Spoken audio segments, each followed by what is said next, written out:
Hello everybody, what's up? My name's Johnny, and today we're going to be talking about how to make money in the stock market, and specifically how to do that by picking out your own stocks. Now, this is a method that we refer to as value investing, and it basically just means finding good companies, buying them for cheap prices, and holding them for a long time, and reaping the benefits of it. So in our last video, we discussed what PE is and how to find it and what it means and just what exactly it entails.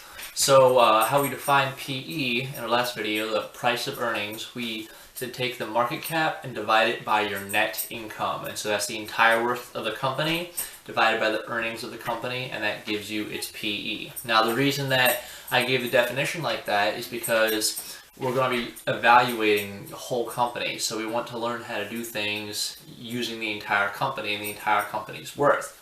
However, the standard way to find a PE is by taking the share price and dividing it by the earnings per share. So you get the same number either way. It's just in the one method, you're using the entire worth of the company divided by the company's entire earnings.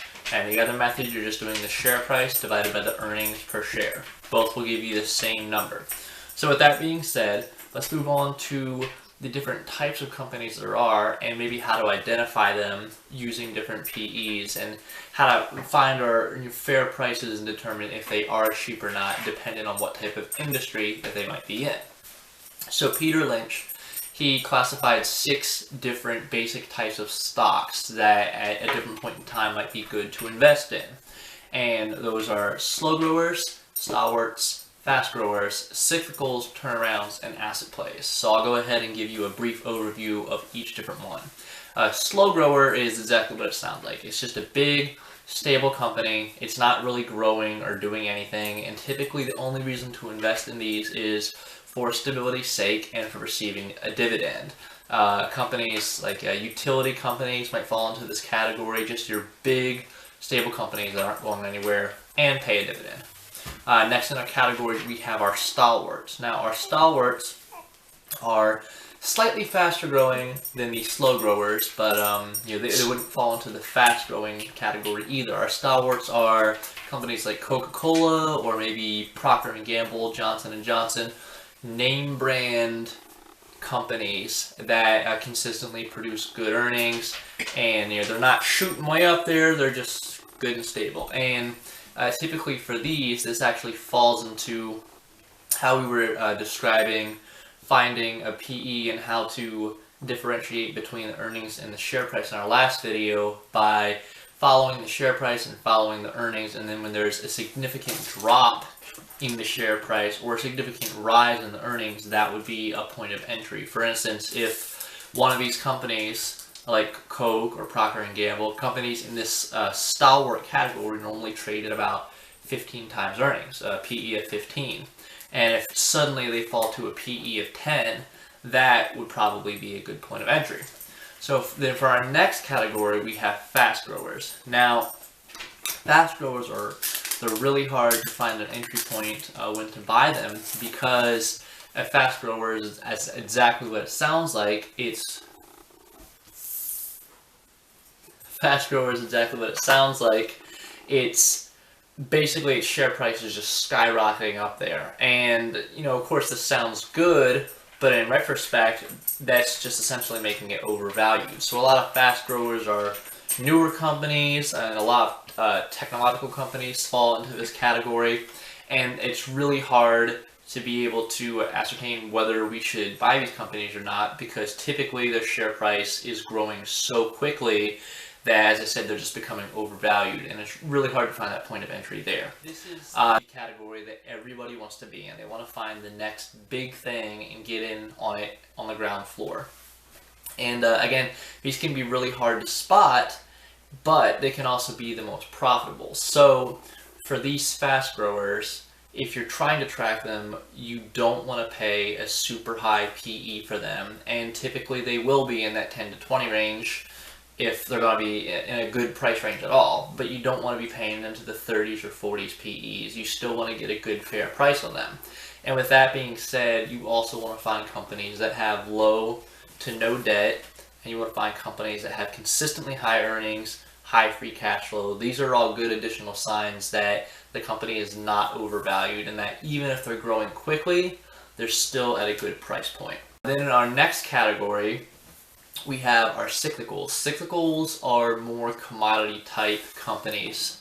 Companies like auto manufacturers, tire companies, construction companies, things like that. Those would fall into the cyclical categories. And for these, unfortunately, these rely largely upon timing. So for instance, if it's in a bull market economy, then typically these will be growing pretty quickly and will be very profitable and could be really good to invest in. However, if we're falling into a bear market economy, typically they get hit the hardest. And of course, because we don't rely on market timing, these are really difficult to pinpoint, and there has to be a lot of other things going on for us to be able to buy into cyclical companies.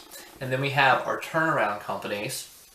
Our turnarounds are companies that aren't growing at all. They're basically dead, nearing bankruptcy, but for whatever reason, they don't die and they have a rebound. And these you have to be really, really careful with, and they're very hard to spot a profitable turnaround. And in fact, most companies, once they get to that point, do not turn around and they eventually liquidate.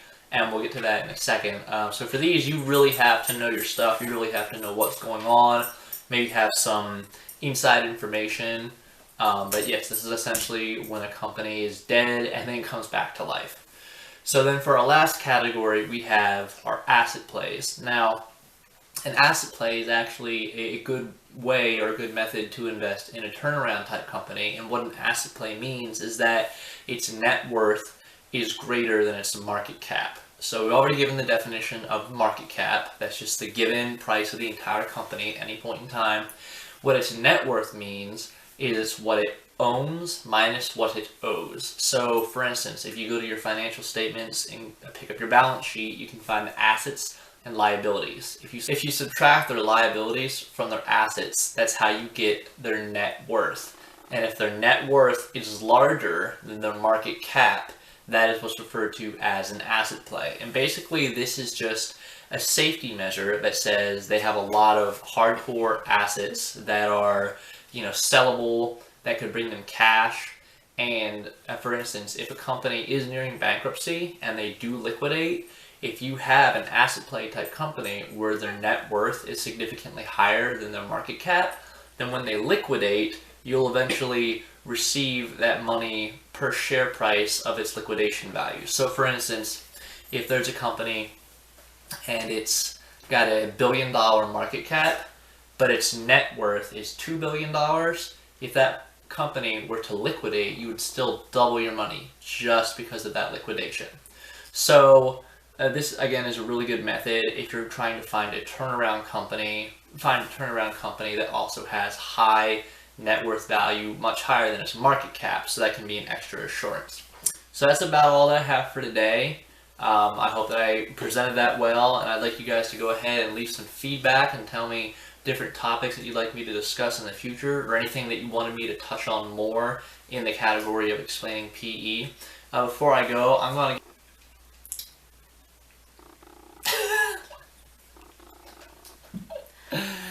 now, before we go, why don't you guys go ahead and head over to PureVitaBracelets.com and check out their products. They make really awesome bracelets. Me and my wife wear them all the time. We love them, so we're always repping them to people. And when you go ahead to the website, when you decide to buy some, because they're just that cool, if you go to checkout, use code DelaneyLang20 at the checkout for 20% off of anything, the entire site-wide. Alright, thank you. Have a good one, and we'll see you later.